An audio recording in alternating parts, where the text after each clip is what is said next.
Hello, and welcome back. Okay, something is going on with our girl, Hinako here. We've just butchered our friends in our mind.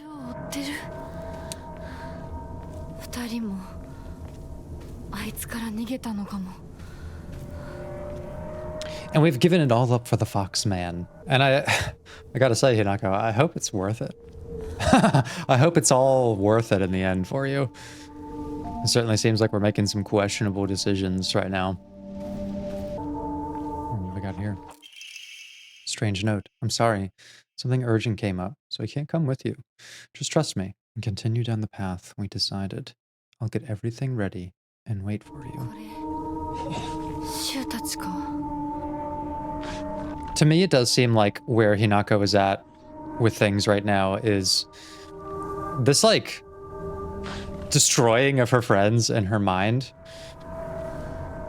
If she were to accept that there's some moving on by these people in her actual life and that it has nothing to do with her, I could see this as a way for her to see things as like, well, my friends are moving on from me. We're growing up, we're growing apart. Some of us may have competing interests like Rinko or whatever. And that's something that happens to me. Aging, maturing, having to fit into like gender norms and that sort of thing. But if I abandon them in my mind, then that is a choice. And as a very independent person, independent thinker, I think that making things her own choice might be more important than anything else. Even if that means starting to think of her friends in a very negative way. Basically, you're not abandoning me, I'm abandoning you.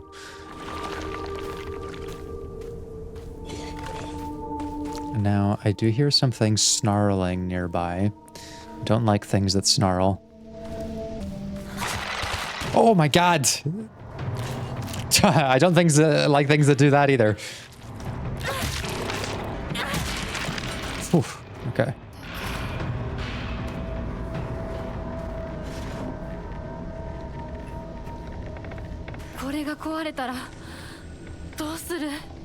Yeah, we're gonna be in trouble. I don't think we have anything like a repair kit on us. Just got this pipe. This dagger, but we do have the hammer. I guess we could put the hammer to some use. It's got a lot of durability. Okay. Whatever the fuck is snarling, better just come out of the shadows and get smashed to bits.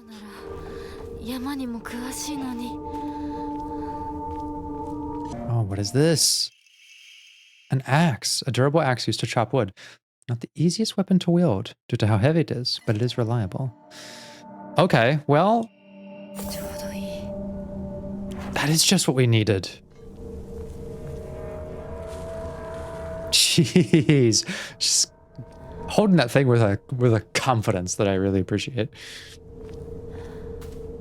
Hinako is dangerous, if nothing else. What is this? A strange note. To whoever finds this, please, immediately. There's here. I beg you. Help.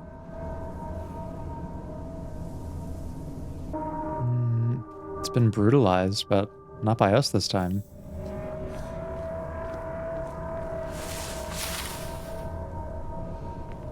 Just get on with it. Stop lurking about and snarling. I've got the axe now, like, you're just chop bait.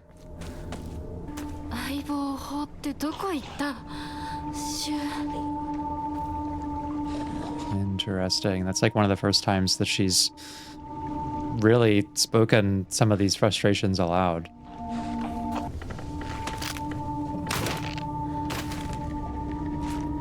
Oh, shit. Okay. That's probably gonna get up. Yup. Let's just move past it. Did I finally make it out? Oh, another toolkit. Okay, so we'll get quite a bit more of let's take a look here. I locked our sanctuary to protect it, but don't you worry, because I have the key. I'll be waiting for you at the mountain refuge. I won't let anyone or anything hurt you anymore. I'll protect you until the end of time itself. I'll stay by your side until death do us part. 小屋シュウたちがいるかも。 But are these really from them? Another note. The view's great, isn't it? I've always wanted to see it with you. You're probably all right if you've made it this far. But just to be sure, you're not being followed by anyone, right? This is our own private sanctuary. We don't need anyone else. I don't think that these are from our friends. You've come such a long way. You're doing so well. You don't need to worry about your silly old mundane world anymore. We'll break free from all of that here. Welcome to our sanctuary. The others are overjoyed to have you as a new addition.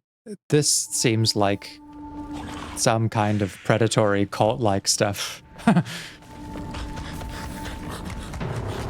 Oh my god. Oh my god. Okay, there's the snarler. Oh fuck! No, my god, it's disgusting. Oh, poor Hinako. Get the fuck away from this thing.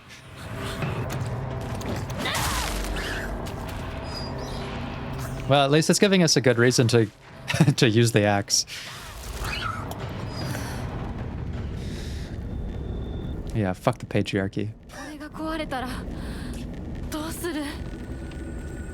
It's all good, Hinako. We've got another toolkit.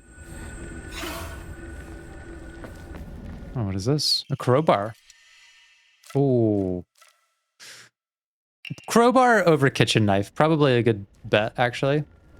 I mean, don't get me wrong. I love things that are like slashy and stabby and sharp. I feel like that gives us a really good way of defending ourselves. But, well, blunt force trauma has been pretty effective against these fucking snarling, gross things. And, I mean, Hinako's kind of jacked, so might as well put those skills to use. Okay, we're almost there.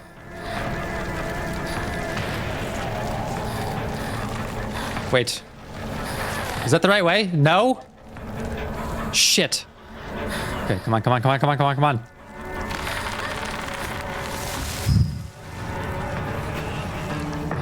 Oh, okay, we're safe. Sort of.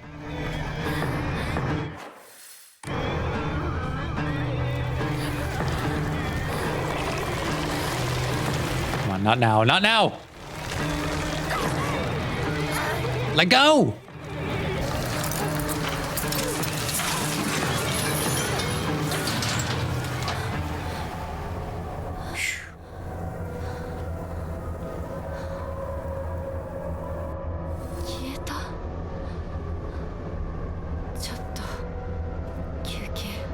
Yeah, no shit. So I actually kind of have a theory now of why we're seeing such a different Hinako between like the dream world and wherever the fuck we are. It's sort of mixed between our nightmare and reality here. Because here we're very independent, like motivated forward by action and self-defense and these sort of things. And in the dream world, we're just like passive and hyper compliant with like the worst person to be that with, the fucking Foxman. And this is like brilliant of the game to position it like this, which is we usually have what we can call the window of tolerance, which is your average state of regulation. Here, you're present, grounded. You can maintain your social relationships. Like generally, we might fluctuate up and down in terms of motivation and emotion and that sort of thing. But we tolerate it. That's our window of tolerance. We can respond to life's issues appropriately. But some things elevate our response to what's called hyperarousal. And up there, we're in this sort of fight or flight response. The stress and pressure that we're under can create an elevated response to like things that are normally within our tolerated range. And so you see things like increased heart rate, more initiative and problem solving, but like probably pretty distracted, like not very clear thinking. And this is where I think we are when we're in this world. Like, we're running around with our butcher's blade and our axes and our pipes, just smashing anything that we can. You can even hear in Hinako's breathing that she's quivering. She is definitely in a hyper-aroused state. The environment reflects that, the things that are coming after us, the ways that we're thinking about things. Like, we're much more hyper-vigilant and perceptive of threats, which is also why I think we've seen and been a little more observant to things like the doll letting us know that, like, you're in danger here, right? We're very reactive to things popping out and attacking us. And the goal in hyperarousal is to, like, regulate and come back down, right? We need to do some kind of exercise that puts the sympathetic nervous system back at rest. So that's breathing, like, that's why she's kind of hyperventilating often. It's mindfulness, it's trying to ground yourself. We need to come down from that state. And we're not getting that because the threats are constantly around us here. But in the dream world with the Foxman, that's not the state that we're in. We're actually below the window of tolerance in what's called hypoarousal. And this is the freeze side of fight or flight, where instead of our neurology and our nervous system being elevated and extremely responsive to threats, we're much more submissive to them. We're not responding quickly to things that normally we consider as a danger signal. In fact, we're acting in the opposite way. We're not realizing how much of a threat to us psychologically the Foxman is, or killing our friends. And here we see much less emotional activation. We see Hinako, like, coldly dismissing her friends and feeling extremely emotionally detached to things. And so the goal with regulating is to actually elevate things a little bit. So that's something really interesting I find about, like, the game's presentation here, why we're getting such a difference in characterization of Hinako between these two places. Like, it will affect your cognitions. It will affect how you perceive the people in your life. Here we're in hyperarousal, and our solution to that situation is to, like, fight everything we can, fight through it all to get to our friends. Like, that's the thing that we think is going to help regulate. In hypoarousal, we completely ignore those signals. We're outside of our window of tolerance that allows us to be protective of things, and so we're much more vulnerable to manipulation there. And that back and forth, that hot and cold, like, must be very disrupting and dysregulating for Hinako, because her consciousness is traveling between these two places. Like, it's probably very jarring for her to, in one moment, think, yeah, I'm gonna fucking allow Shu to get ripped apart by these chains, and then 20 seconds later have our entire mission be about following him and making sure that he's safe. That's not good for us, because it's like our nervous system just being extremely up and down constantly. Like, definitely here we have more of these sequences. Pretty thematic that it's all red as well. Oh, fuck! Okay, not that way. This way? Come on, come on, come on, come on! The thing is it's helping her here, like, it's helping us survive. And, it's really not in the dream world. Survival is not dependent on, you know, harming our friends there. Fuck. Okay. Gotta wait. All right, go, go, go.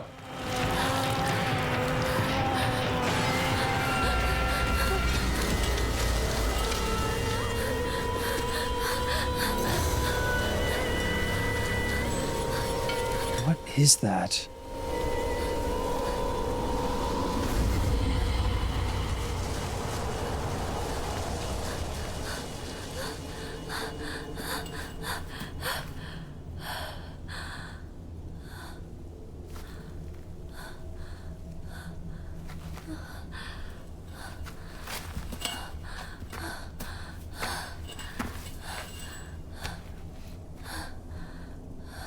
Hang in there, girl. で終わりだよね。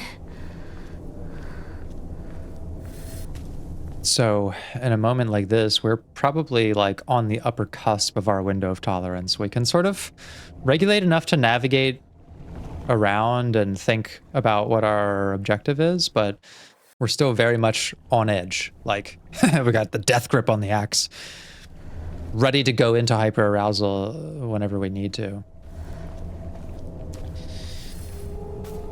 Shu and Rinko. I'm curious how it is to see them after what we've put them through. 閉まってる。 Locked. 裏は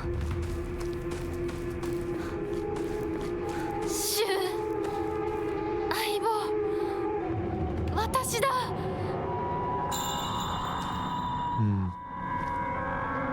It's clear that she... Oh, man.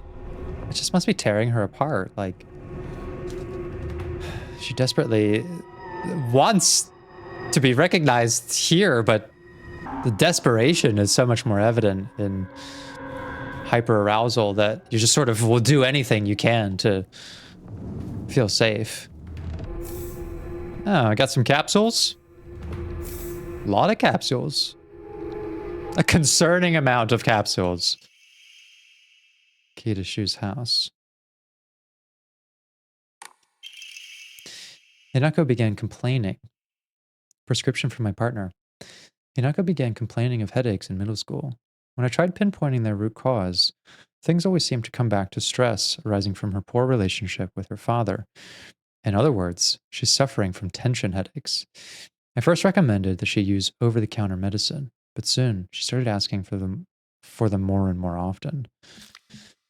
I don't like the thought of Hinako developing reliance on such drugs, so I switched her to traditional Chinese medicine that uses kudzu root and peony, as it should put less of a strain on her body.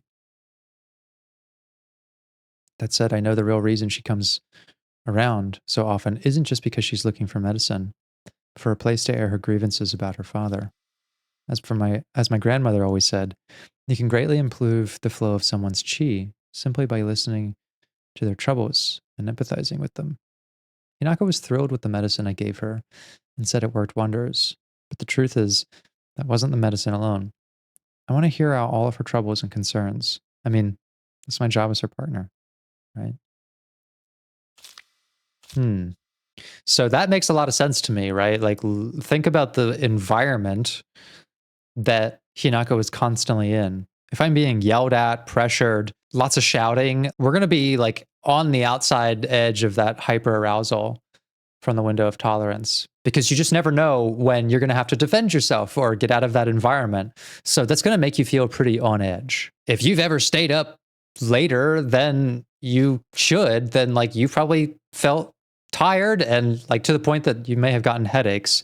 And this is just speed running that, you know, several hours at home in a stressful environment, needing to be at school, not really having a place to decompress, like constantly in hyperarousal.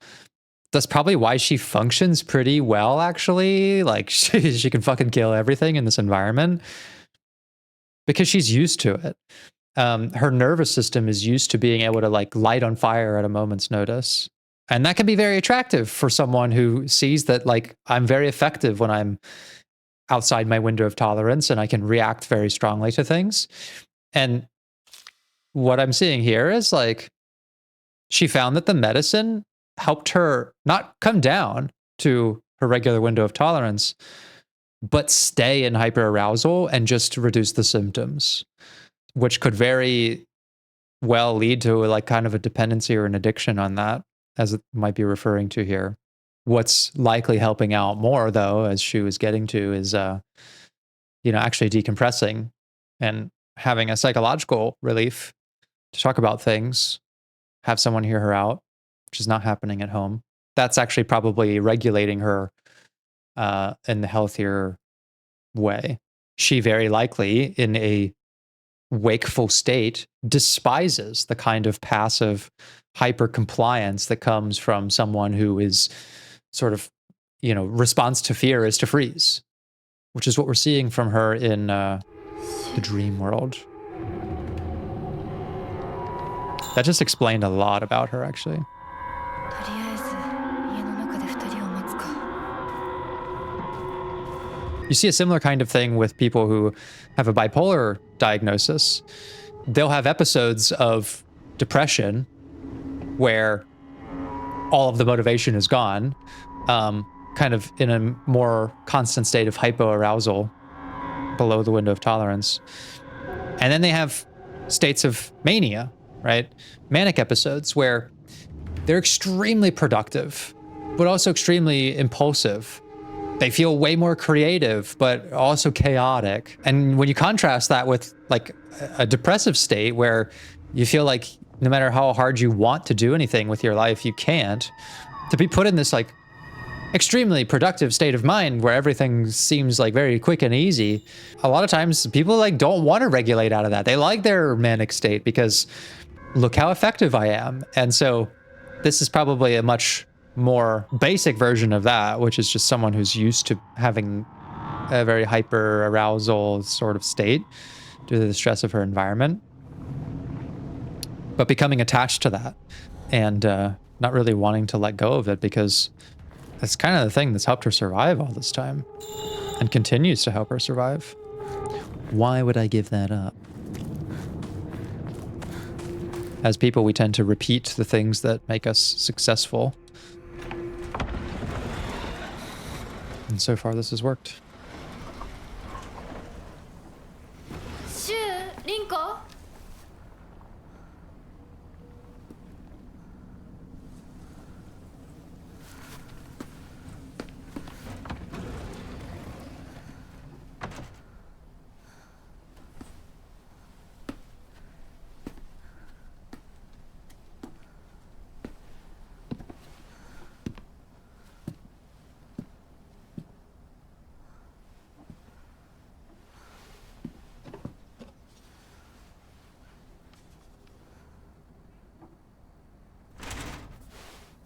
Shu?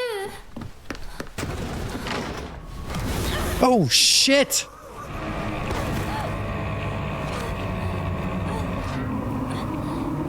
What the fuck is that? Oh my god. Her arm.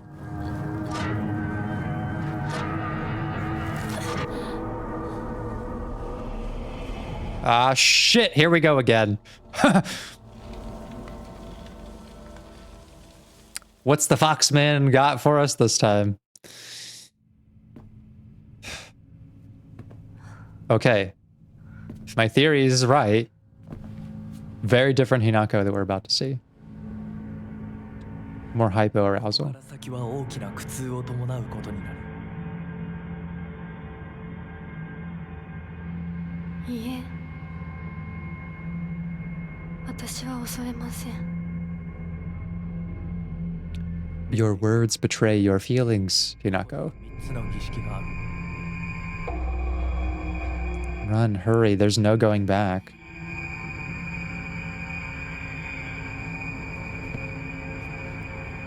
This is what you fucking hate.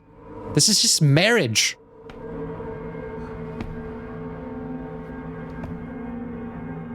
Don't get married to the Foxman, Hinako. Like Junko.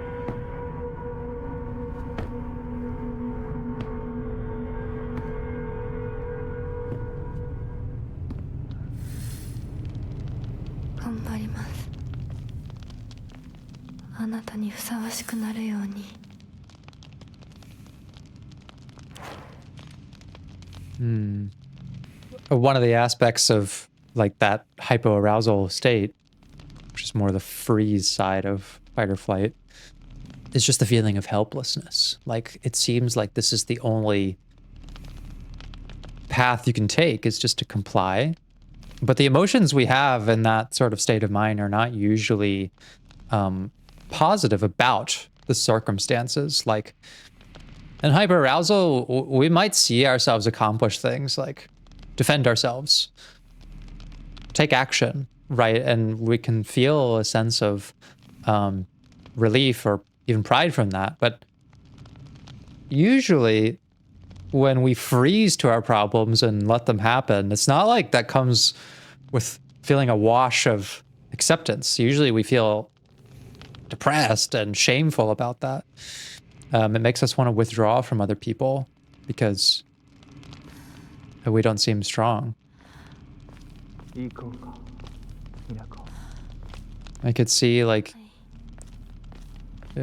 killing our friends as much about wanting to leave them behind as about not wanting them to see us in this sort of pacified state.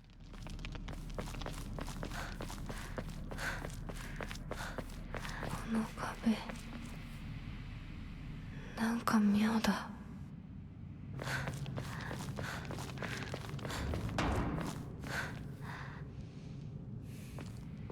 It doesn't matter where we are, we just get left behind in the dark to fend for ourselves.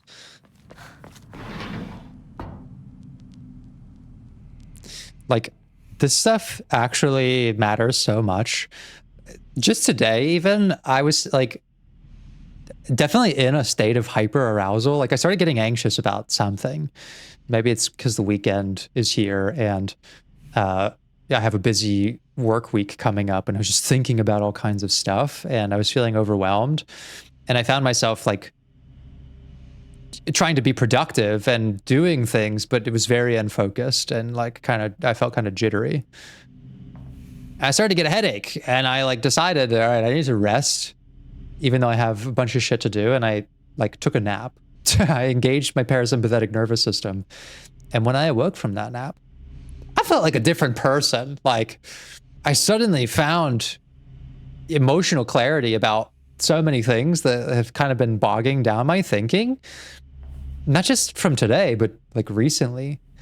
Because even when I like lay down to go to sleep, sometimes it's like, ugh, this is like the start of the next day. I got to get to sleep so I can get up and do the thing. And like a nap, an unplanned nap in the middle of the day was very much like this is just me responding to the biological signals I'm having that are like, stop.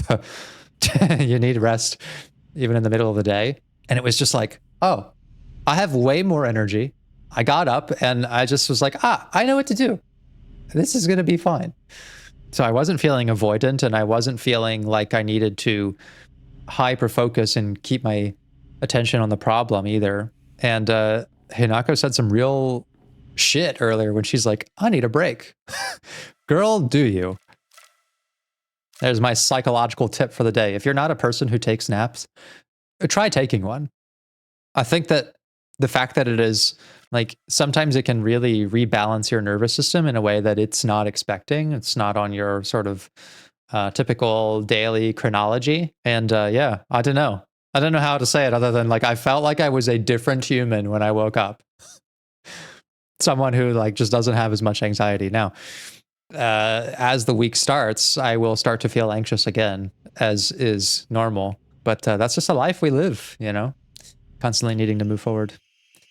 Physician's log. I've received reports that the patients will sometimes make strange sounds and then try to get on all fours and crawl around. Housemates who served the family for many years whisper among themselves, speaking of so-called fox possession. I've scolded them for spreading such unscientific, superstitious rumors. Today, I was ordered to keep silent about this matter by the head of the house. The families denied my request to transport them to a hospital. I wonder if it's out of fear. The talk of supernatural will tarnish the family's reputation. However, I don't expect the patient's conditions to improve with in-home treatment alone. Fox possession, huh? Oh, geez, that's relatable. I don't know anything about that, but I do know about cat possession. I do know that there's two little creatures that roam around my house. Apartment. I don't have a house. Kidding? In this economy? They have a unique possessive ability to hijack my attention from anything else that I'm doing, and mostly this one. You know what though? Ninja has actually been like hopping up into my lap while I'm at the computer more recently, which she doesn't typically do. She's normally kind of does her own thing, and she is the most loyal cat when it comes to going to sleep though. Not this one. Ninja. She's on her cat tower to my left. Miarina is like all up in my shit all day, all the time. But when it comes to sleeping time, Ninja is like my ride or die. She always sleeps right next to my head.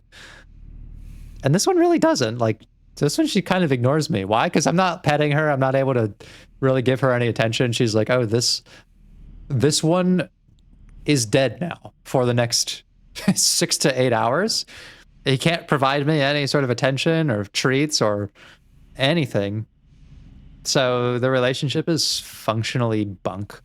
Ninja, though, she's always there to keep me safe while I'm asleep. Despite the fact that she is the scariest fucking cat. Like, as soon as the doorbell rings or someone knocks on the door, she is like behind the couch, everything. It's very cute. Just a little antisocial. A solemn letter. Hold the spread of corruption from the mortal world on thy hand and cleanse it to a silver and noble sheen. Rejoice, Hinako, and be welcome. Spread of corruption from the mortal world. It does seem like we're being pulled deeper and deeper into this world. Like, we're here more often. Because we're just too action-oriented in our hyper-arousal states. Like, I just imagine if we had the indestructible Naginata in that world, fucking nothing to fear. But here, we've got it, but we don't know how to defend ourselves against, like, things that are a deeper threat to us than just slashy mannequins. Like a stupid sexy man in a stupid sexy fox mask. Who I think doesn't want us to spend any time in the mortal world. I think we are being pulled deeper and deeper in here. But why? Like, for what purpose? Like, who benefits from that? Well, the Foxman benefits, but I don't know. Is he trying to steal our soul? Our womanhood?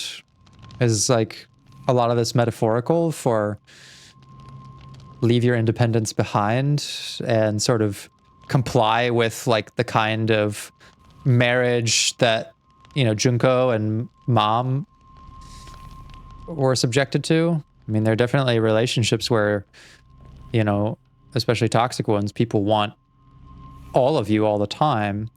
They don't want you to have your own friends or anything like that. Or they see, like, independence as a threat to the relationship. Which is just the kind of toxic shit that Hinako doesn't need. That nobody needs, to be honest.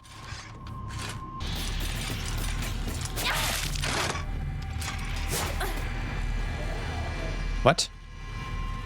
What? Am I tripping, or did that just disappear? Okay. Well, guess we'll keep moving. Okay, we've got some blue flames here. I need to lure the enemies in on this corner. Oh, wow, look at that. The fox is stealing her face.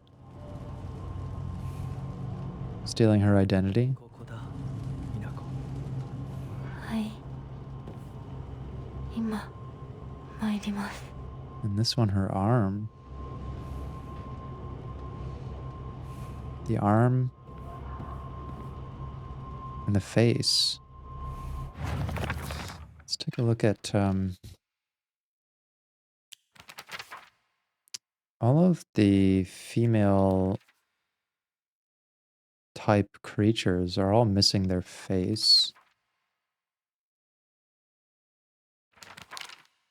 A lot of the female type creatures are missing a face.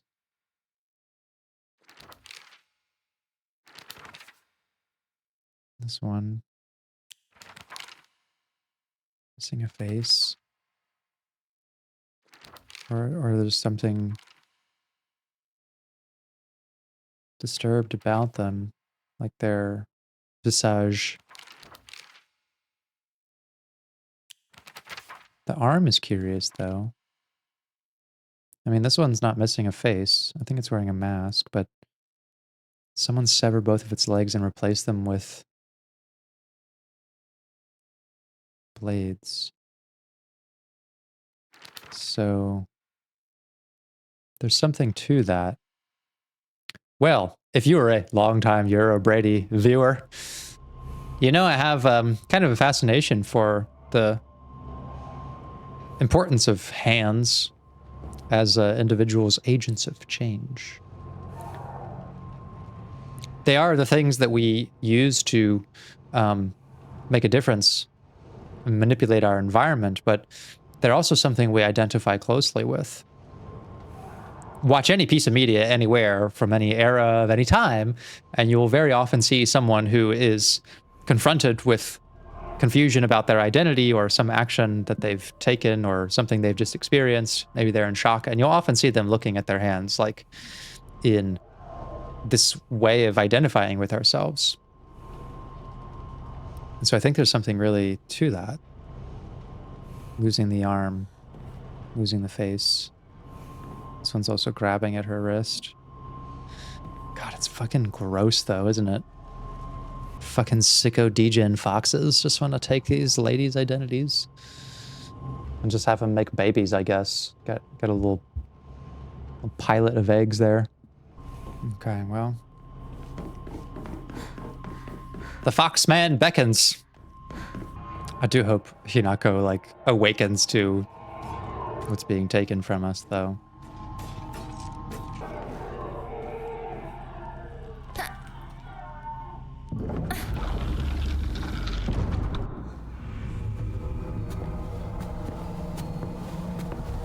I hate seeing her like this.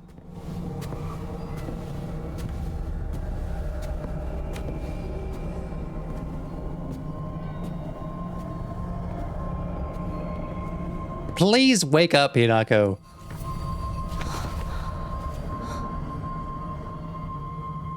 Are we waking up? No! We're still here.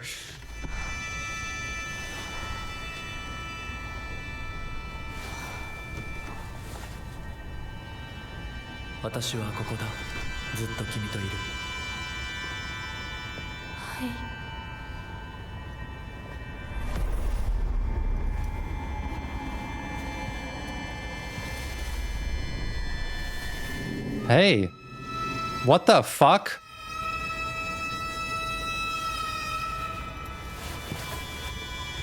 Who is that?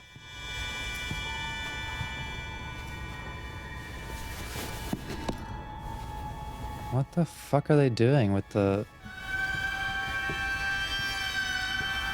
arm?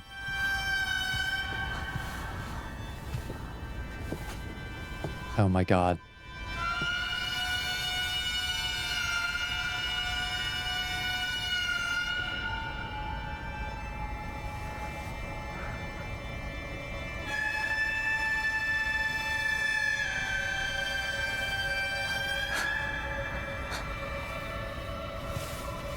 Oh my god.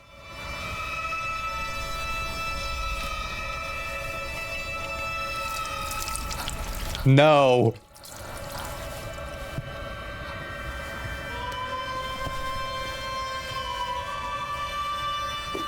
They're not gonna take her arm.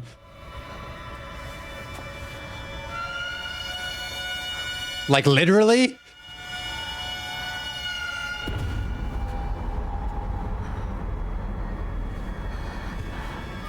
Holy fucking shit.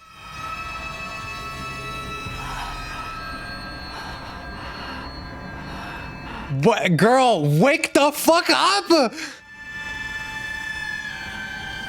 And they're gonna make her do it? Jesus, that is a fucking butcher's blade.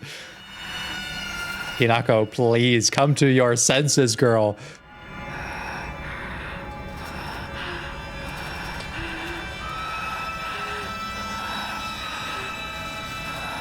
Come on, come on, come on.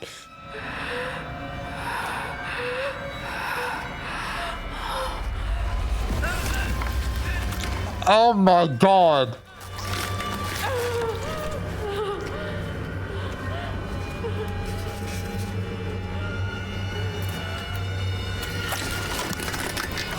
Oh my god, no, I can't. Oh my god.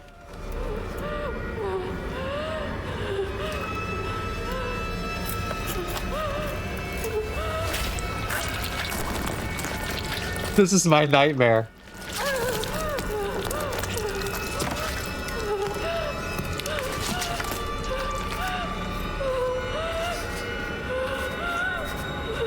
It's just a fucking dream, right?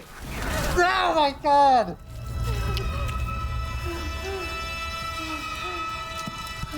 Why?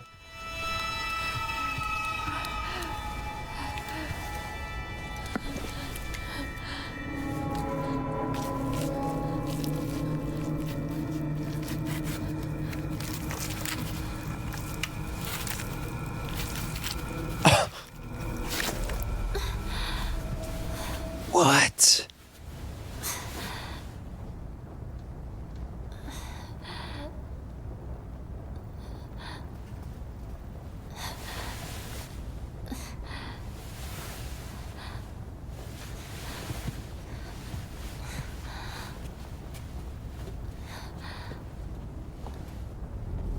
Oh my god.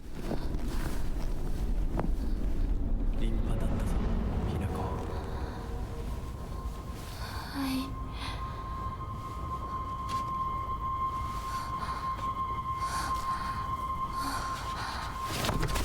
Holy shit. That was one of the most disturbing fucking things I've ever seen in a game. Welcome to Silent Hill, Brady. It's all the commenters are thinking right now. 痛み止めは施した。まだ痛むか。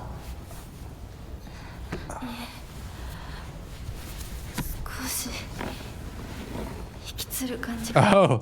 Oh, it sounds a bit tense. 行きましょう。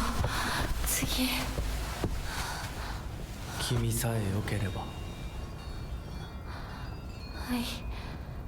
大丈夫です。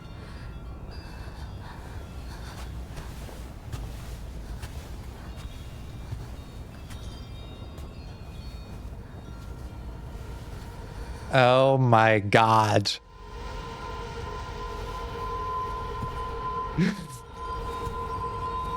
Doing the Agents of Change thing? But with this fucked up arm? Hinako, you are delusional. It is not a beautiful arm. It is completely fucked. Everything about it is fucked. It's completely fucked your posture. It's fucked up your mind. The fact that, like, she did the looking at the hand thing to identify with it so immediately is fucked. What does she have to say about this? Girl, what do you have to say for yourself? Oh, it's just equipment to the game. Jesus. My right arm, now replaced with the arm of a fox. The ferocity of a wild beast rests within. Hold A near enemies who have been rendered inanimate to use Soul Siphon. Okay, for the sake of it being a video game, I am willing to accept that it's kind of cool. Soul Siphon is a pretty cool name. So prevent enemies from reanimating. We can focus attack. Decimate enemies. I like anything that lets me decimate, so maybe I'm actually on board with the fox arm. With razor sharp claws, enemies defeated by a focus attack with the fox arm will not reanimate. Okay. Man, they've been telegraphing this arm thing the entire time. That's insane. Like, from just the sleeve being torn off to a lot of cinematic focus on it, giving your hand literally in marriage, to that final mural that we saw that depicted it, like right before it happens, putting it in front of you. Gives you just enough awareness of that so that you couldn't have predicted it. Oh my god. I can't believe it. I can't believe she chopped her fucking arm off for a fox arm. We've got a new entry in our note. I've always despised people who tell me how to act just because I'm a girl. Shu was different, though. He was the only one who ever understood me. We were perfect partners. I considered him a true companion. As we got older, the pressure from our parents got stronger. Even still, Shu never stopped treating me like his equal, regardless of my gender. There exist two Hinakos inside me now. Shimizu Hinako, whom I have known since birth, and Hinako, a woman who is trying to steal my body from the old me. It's like an alien is trying to take over me. If this were Space Wars, my partner should be coming to the rescue. But there's no sign of him. Well, you kind of chained him up and eviscerated him. Decimated, even. But it's clear that she... Oh, my God. Fuck. These have also become, like, horrified.